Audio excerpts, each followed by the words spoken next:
The sound of shattering glass shattered the silence. David's hands trembled as he gripped the whiskey tumbler, his gaze fixed on the divorce papers scattered across the kitchen counter. What was once a pristine home, a symbol of 12 years of marriage to Emily, now felt like a prison, each shadow in the room whispering betrayal. 2 nights ago, Emily had stood in the very doorway where he now stared, arms crossed. She had casually announced her plans. "I'm going on a date, David," she had said. The word date rolled off her tongue as if it were no more significant than a weekend errand. David had laughed then, a hollow, cold laugh filled with disbelief. "A date?" he had repeated, each syllable steeped in incredulity. "With who? Or should I ask, how many?" Emily hadn't flinched. "His name is Eric. He's a colleague," she replied, her tone as casual as if she were talking about a dinner reservation. I need this. I need to feel alive again." The word struck David like a physical blow. Alive?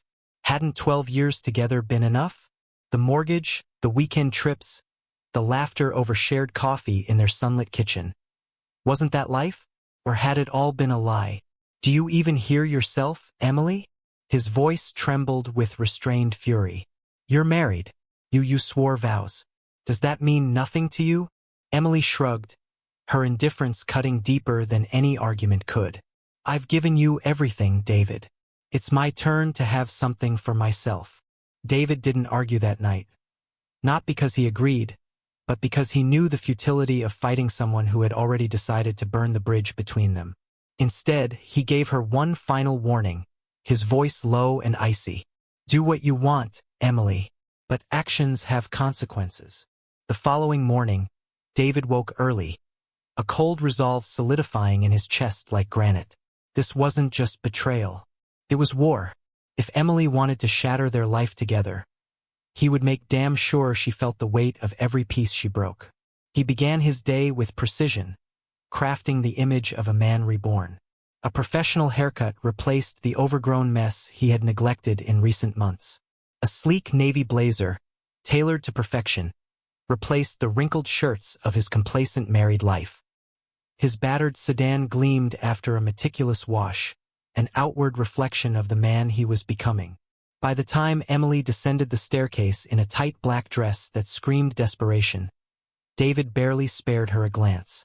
She paused, clearly expecting a reaction, a flicker of jealousy. But all she got was indifference. "Going somewhere?" he asked, his tone dismissive as he grabbed his keys. Her lips twisted into a scowl. "What the hell does that mean?" David smirked, sharp, cutting, and cold. "Exactly what I said, Emily. You enjoy your date. And remember, there are always consequences." Before she could respond, he was out the door. David drove to a small wine bar on the outskirts of town, where Rachel, a coworker he had grown close to in the past few months, awaited him. Their connection had always been platonic. Until now, the betrayal he felt had stripped away his inhibitions, allowing him to see Rachel in a new light. She greeted him with a warm smile that felt like sunlight piercing through the storm clouds of his life. "David," she said, her voice soft but tinged with concern. "You look different." "Different how?" he asked, slipping into the seat across from her. Rachel studied him, her gaze lingering a moment longer than necessary. Confident, determined. They ordered wine, and the conversation flowed easily, an antidote to the chaos David had left behind. For the first time in weeks, he laughed, a deep, genuine sound that startled even himself. But as the evening wore on, a darker resolve settled in his chest. This wasn't just about moving on. It was about ensuring Emily understood the magnitude of her betrayal. She wanted to play games? David would make sure he rewrote the rules. Emily returned home late that night, her high heels clicking against the tile floor. She stopped short when she saw David in the living room, calmly sipping a glass of scotch. "You're still awake?" she said, her tone cautious. David's eyes flicked to her, cold and unyielding. "How was your date?" he asked, his voice devoid of emotion. Emily faltered, a flicker of guilt crossing her face. "David, I don't," he interrupted, setting his glass down with a sharp clink. I don't care where you went or what you did, but you'll care soon enough. Her brows furrowed in confusion. What's that supposed to mean? David rose from his seat, his movements deliberate.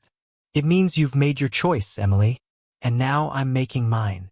The next morning, Emily awoke to an empty bed.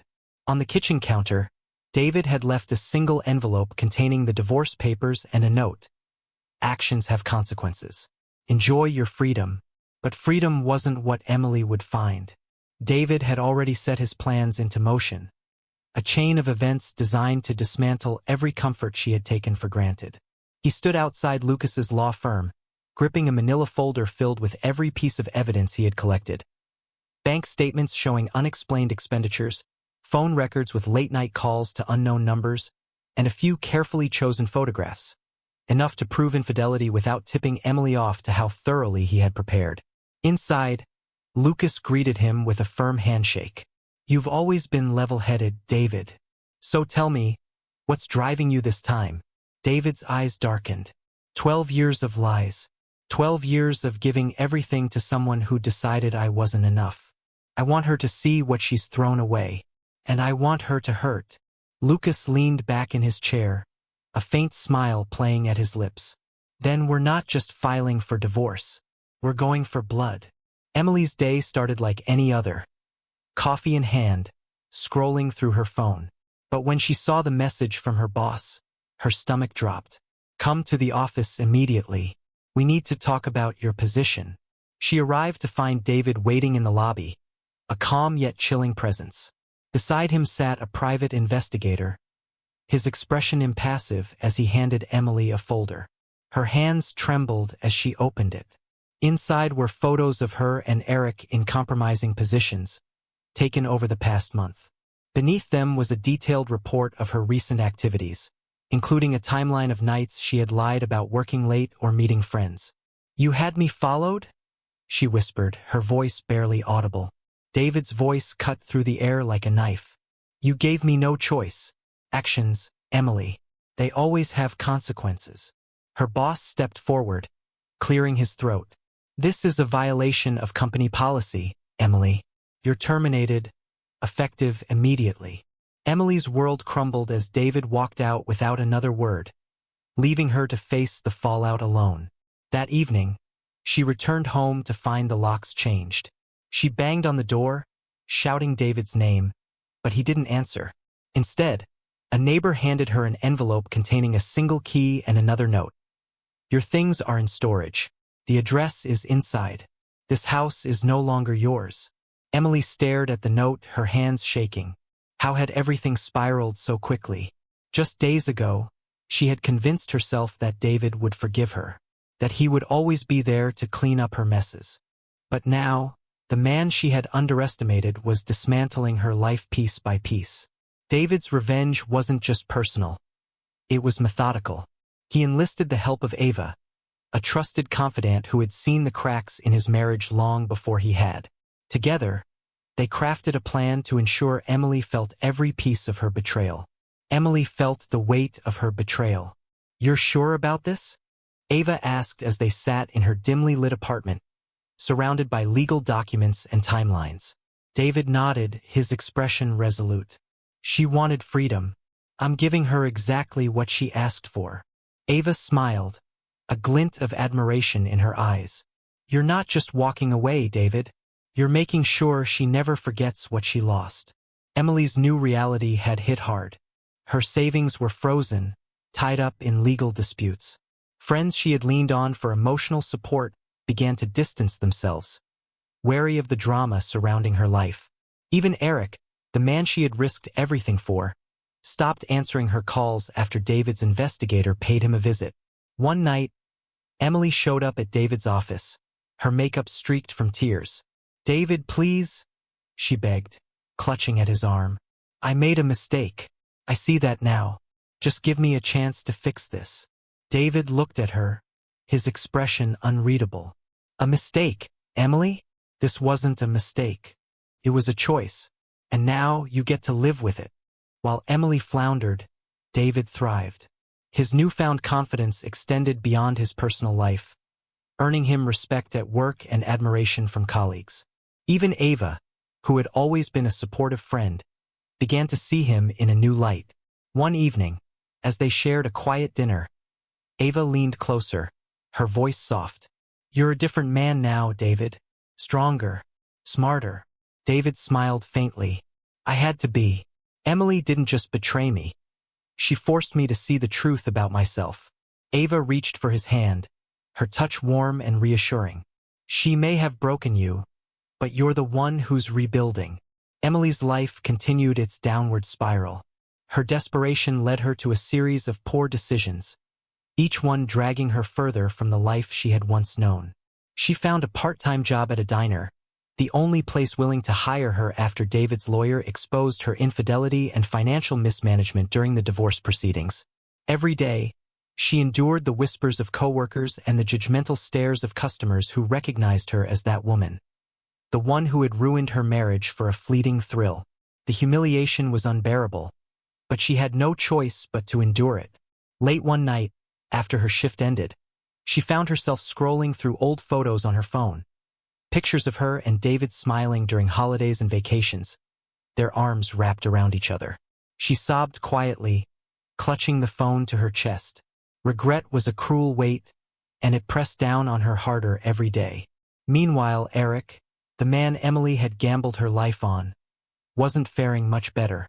David's private investigator had ensured his indiscretions were known to Eric's employer, clients, and even his family.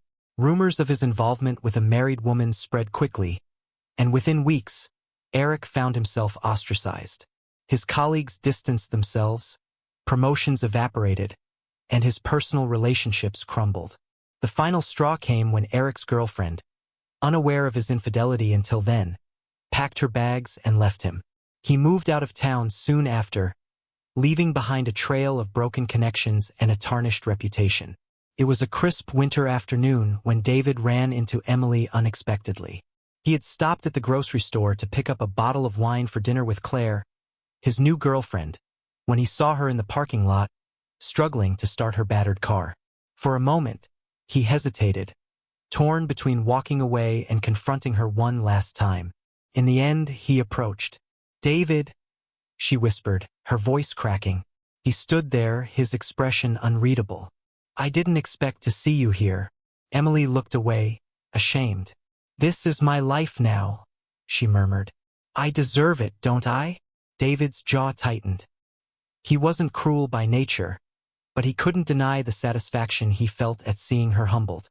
"We all live with the choices we make, Emily," he said, his voice cold. "That's life." She nodded, tears streaming down her cheeks. "I'm sorry, David, for everything. I was selfish, blind. I don't even recognize myself anymore." David sighed, the anger that had once consumed him now replaced with a quiet resolve. "I hope you find a way to move forward, Emily. But whatever we had, it's gone. You need to accept that." Without waiting for a response, he turned and walked away, leaving her standing in the cold. David's life with Claire continued to flourish. They moved in together, their relationship marked by trust, laughter, and mutual respect.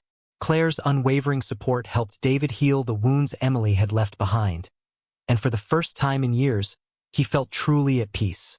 One evening, as they sat by the fireplace in their cozy home, Claire rested her head on David's shoulder. "You're a good man, David," she said softly. "Don't ever let anyone make you feel otherwise." David smiled, pressing a kiss to her hair. "And you're the best thing that's ever happened to me." As for Emily, she eventually left town, seeking a fresh start far from the place where her mistakes had defined her. She found a small apartment in a quiet city and began rebuilding her life, one step at a time. The pain of losing David never fully faded, but it became less of a reminder of what she had lost and more of a lesson in what she would never take for granted again. David, meanwhile, embraced his new life with Claire. He learned that love wasn't about sacrifice alone. It was about partnership, respect, and mutual growth. Though the scars of his past remained, they no longer defined him. He had risen from the ashes of betrayal, stronger and wiser. And as he looked toward the future, he knew one thing with certainty. He would never settle for less than he deserved again.